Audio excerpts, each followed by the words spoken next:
Jaya TV நேயர்களுக்கு வணக்கம். நான் Dheena. சுவையும் ஆரோக்கியம் நிறைந்த கமா கமா சமையல்ல இன்னைக்கு நம்ம பார்க்குற ரெசிபி என்ன? முள்ளங்கி முட்டை பொரியல். இந்த முள்ளங்கி முட்டை பொரியல் பார்த்தீங்கன்னா ரொம்ப ஈஸியான ரெசிபி. இதை முள்ளங்கி ஃபர்ஸ்ட் நம்ம என்ன பண்ணுறோம், நல்லா துருவிட்டு அதுக்கப்புறம் கொஞ்சம் மசாலா பொடிலாம் போட்டு பண்ண போகிறோம்.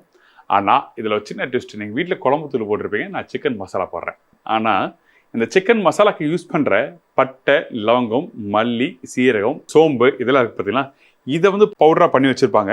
ஸோ இந்த பொடியை வச்சு தான் நம்ம பண்ண போகிறோம். எப்படி ரெடி பண்ணுறது பார்க்கலாம். அதுக்கு முன்னாடி தேவையான பொருட்களை ஃபஸ்ட்டு பார்த்துருங்க. முள்ளங்கி முட்டை பொரியல் தேவையான பொருட்கள்: முள்ளங்கி 1/4 கிலோ, முட்டை 2 நம்பர், வெங்காயம் 1 நம்பர், காய்ந்த மிளகாய் 2 நம்பர், மஞ்சத்தூள் சிறிதளவு, சிக்கன் மசாலா 1/2 டீஸ்பூன், கடுகு 1/2 டீஸ்பூன், கருவேப்பிலை தாளிப்புக்கு, கொத்தமல்லி சிறிதளவு, உப்பு தேவையான அளவு, எண்ணெய் தாளிப்புக்கு. இப்போது இந்த இடத்துல இந்த ரெசிபி தேவையான பொருட்கள் பார்த்துருப்பீங்க. ஃபஸ்ட் நம்ம என்ன பண்ணுறோம், தாளிப்பு போட்டு நம்ம ஆரம்பிக்கலாம். அதாவது கொஞ்சமாக கடுகு தாளிப்பை போடுறோம். நம்ம வீட்டில் பொரியலுக்கு எப்படி தாளிப்பு போடுங்களோ அதே மாதிரி தான். ஆனால் சில பேர் கடலைப்பருப்பு, உளுத்தம் பருப்புலாம் போடுவீங்க. ஆனால் இந்த இடத்துல அந்த கடலைப்பருப்பு, உளுத்தம் பருப்புலாம் வேண்டாம். ஏன்னா இதில் முட்டை சேர்க்குறோம். அதனால் இந்த கடலைப்பருப்பு, உளுத்தம் பருப்பு போட்டால் நல்லா இருக்காது. அந்த முள்ளங்கி வதங்கி வரும்போது சாஃப்டாக இருக்கணும். இந்த முட்டையும் போடும்போது சாஃப்டாக இருக்கும். அப்போ தான் சாப்பிட்றதுக்கு நல்லாயிருக்கும். இந்த இடத்துல அந்த மசாலா பொடியோட வாசமும் இந்த காரத்துக்கு நம்ம என்ன போடுறோம், என்ன விஷயம் வேறு எதுவுமே இல்லை. இப்போ இந்த கடுகு போட்ட பிறகு நம்ம என்ன பண்ணுறோம், இந்த மிளகாய் இருக்குல்ல, இந்த மிளகாவை நல்லா பொடிசாக உடச்சி வச்சுருக்கேன். இங்கே பாருங்கள், சின்ன சின்னதாக இந்த மிளகாவை நல்லா தாராளமாக போடுங்க. போட்ட பிறகு இந்த மிளகாவை அந்த கடுகோட லைட்டாக வறுக்க ஆரம்பிக்கிறோம். இந்த மாதிரி வறுக்கும் போது நம்ம என்ன பண்ணால், இந்த மிளகாய் கொஞ்சம் நல்லா வறுப்படும் போது கொஞ்சம் வெங்காயம் சேர்த்துக்கலாம். அதே டைமில் இந்த முள்ளங்கி போடுங்க. போடுறதுக்கு முன்னாடி உங்களுக்கு காமிச்சிட்டு போடுறேன். இங்கே பாருங்கள், இந்த முள்ளங்கி நீட்டு தான் திருவி வச்சுருக்கோம். இந்த மாதிரி ரெசிபி பண்ணும்போது முக்கியமாக நீங்கள் கவனிக்க வேண்டியதுன்னா, இந்த முள்ளங்கி பர்டிகுலராக நீங்கள் இப்போ தான் ப்ரிப்ரேஷன், அதாவது அடுத்த 5 நிமிஷத்தில் பண்ண போகிறீங்கன்னா அந்த டைமில் நீங்கள் என்ன பண்ணணும்னா அந்த முள்ளங்கியை கிரேட் பண்ணி போடணும். ஏன்னா இந்த முள்ளங்கியில் இருக்க அந்த தண்ணி நீங்கள் திருவி வச்ச பிறகு அப்படியே இறங்க ஆரம்பிச்சிடும். அப்படி இறங்க ஆரம்பிச்சு இந்த கப்பில் அப்படியே இருக்கும். அப்படி இருந்தால் நல்லா இருக்காது. ஸோ ஃப்ரெஷ்ஷாக கிரேட் பண்ணி போடும்போது உங்களுக்கு அந்த டேஸ்ட் நல்லா என்ஹான்ஸ் இருக்கும். எக்ஸாம்பிளுக்கு நீங்கள் ஊட்டி போகிறீங்க. ஊட்டி போயிட்டு கேரட்டு, முள்ளங்கி மண்ணிலேருந்து எடுத்த உடனே நீங்கள் சாப்பிட்டீங்கன்னா உங்களுக்கு அது பக்கம் வர.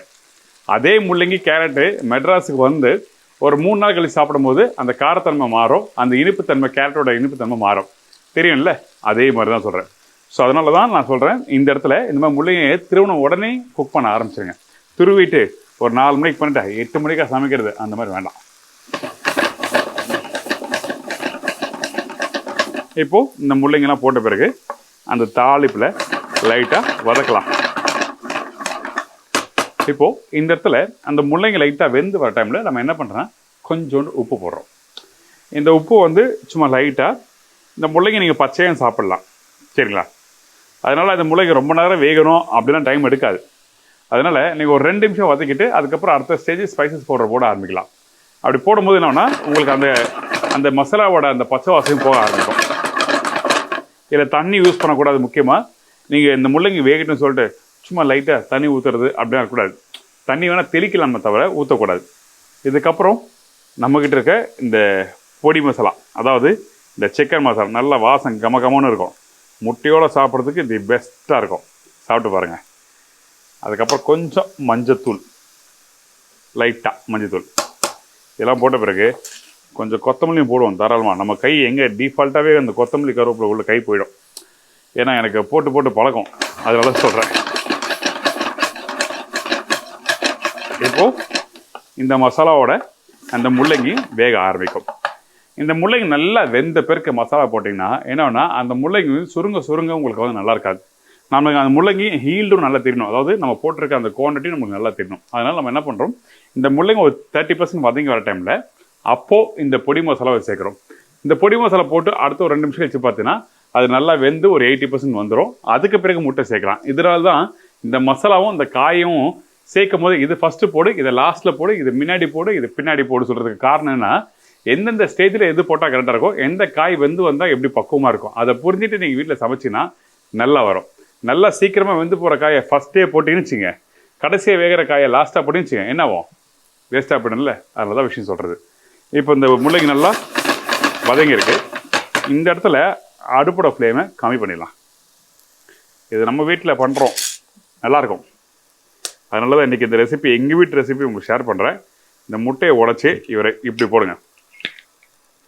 முட்டை அதிகமாக போடலாமா கேட்டினா வேண்டாம். முள்ளங்கி கொஞ்சம் கூட இருந்தால் தான் அந்த முள்ளங்கி காரத்தோட அந்த அந்த சிக்கன் மசாலா அந்த ஃப்ளேவரும் சேர்த்து சாப்பிடும்போது சுவையாக இருக்கும்.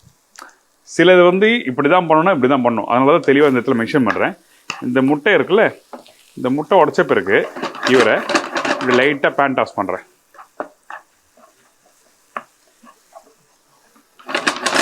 இந்த முள்ளங்கி போட்ட பிறகு இந்த முட்டையை வந்து நல்லா வேக வச்சுருங்க. சில ரெசிபிக்கு வந்து நான் சொல்லியிருப்பேன், முட்டை வந்து குக் பண்ணுற பக்கம் வந்து பார்த்தீங்கன்னா ஒரு 80% இருக்கும். அதுக்கப்புறம் தான் வந்து இந்த பொருளை சேர்க்கணும்னு சொல்லியிருப்பேன். ஆனால் இந்த இடத்துல கவனிக்க வேண்டிய முட்டை கடைசியாக தான் நம்ம போட்டிருக்கோம். அதனால் நம்ம என்ன பண்ணுறோன்னா இந்த முட்டையை வந்து நல்லா குக் பண்ணிவிட்டு அப்படியே எடுத்து சர்வ் பண்ணுறது தான். பொடி மாஸ் வீட்டில் எப்படி பண்ணுவீங்க அந்த பக்குவத்தில் பண்ணுறேன். நீங்கள் வேணால் இல்லை கொஞ்சம் லைட்டாக பெப்பர் பவுடர் போனால் போடலாம், அது உங்களோட விருப்பம். இந்த மாதிரி வேறு என்ன காய்கறிலாம் வச்சு பண்ணலாம் கேட்டினா இது பண்ணலாம். முட்டைக்கோஸ் பண்ணலாம், குடமிளகா வச்சு பண்ணலாம், மஷ்ரூம் வச்சு பண்ணலாம். அப்புறம் எல்லா காயும் சூட்டபுளாக கேட்டினா எல்லா காயும் சூட்டபுளாக இருக்காது. இந்த 2, 3, 4 காய்கறி வச்சு பண்ணலாம். பீட்ரூட்டில் வச்சு பண்ணோம்னா நல்லா இருக்காது, உருளைகள் வச்சு பண்ணால் நல்லா இருக்காது. அதனால சொல்கிறேன் நான். அவ்வளோதான். இப்போ ரெடி ஆகிடுச்சு. ரெடி ஆனதை கொஞ்சம் திருப்பியும் அப்படி கையில் அள்ளி போட்டு கொத்தமல்லி போட்டு சுட சுட சுட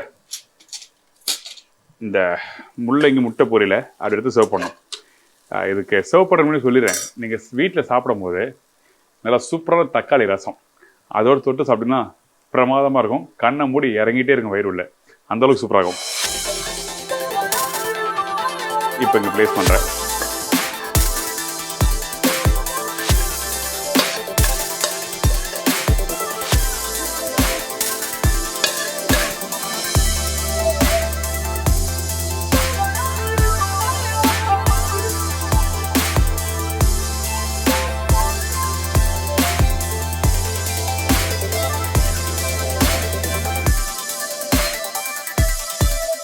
சுட சுட முள்ளங்கி முட்டை பொரியல் ரெடி. வீட்டில் நிறைய பேர் பொரியல் கொடுக்கும்போது கொஞ்சமாக பொரியல் எடுத்துப்பீங்க, ரைஸ் நிறைய எடுத்துப்பீங்க. ஆக்சுவலாக பார்த்தீங்கன்னா நிறைய காய்கறி எடுக்கணும், ரைஸ் வந்து கம்மியாக இருக்கணும். நம்ம எல்லாருமே ஃபுல்டாவாக சாப்பிட்ருக்கோம். அந்த டைமில் நிறைய காய் ஃபஸ்ட் டைம் சாப்பிடும்போது என்னப்பா வெறும் காயை சாப்பிட்றோம் அப்படின்னு சொல்லிட்டு யோசிப்பீங்க. அப்போ இந்த மாதிரி ஒரு பொரியல் நீங்கள் வீட்டில் ட்ரை பண்ணினா நீங்கள் ரைஸை கம்மி பண்ணுறீங்க. ரைஸை கம்மி பண்ணும்போது கார்போ வந்து கம்மியாகும். அப்போ அந்த டைமில் நல்ல காய்கறி நீங்கள் எடுக்கும்போது நம்ம உடம்புக்கும் நல்லது. ட்ரை பண்ணி பாருங்கள். இதில் முட்டையும் இருக்குது, நல்லா ப்ரோட்டீனும் இருக்குது. ஏன்னா ஒரு நாளைக்கு வந்து ப்ரோட்டீன் ரொம்ப ரொம்ப முக்கியம். நிறைய பேர் சொல்கிறோம், டிவியில் பார்க்குறோம், யூடியூப்பில் பார்க்குறோம், நிறைய இடத்துல பார்க்குறோம். ஆனால் நம்ம ப்ரோட்டீன் எடுக்கிறோமா கேட்டிங்கன்னா நிறைய பேருக்கு உண்மையாகவே சொல்கிறேன், ப்ரோட்டீன் நம்ம அதிகமாக எடுக்கிறதே இல்லை. ஸோ அதனால் சஃபிஷியன்ட் ப்ரோட்டீன் நம்ம உடம்புக்கு ரொம்ப ரொம்ப தேவை. ட்ரை பண்ணி பாருங்கள். உங்கள் எல்லாருக்கும் ஒரு சூப்பரான ஒரு பொரியல் ரெசிபி கொடுத்துருக்கேன். ஸோ இதே மாதிரி நான் இன்னொரு நாள் ஒரு புது ரெசிபியோட ஒரு பெஸ்ட்டு சூப்பர் டேஸ்டான ரெசிபி சந்திக்கிறேன். நன்றி, வணக்கம். See you, bye-bye. Take care.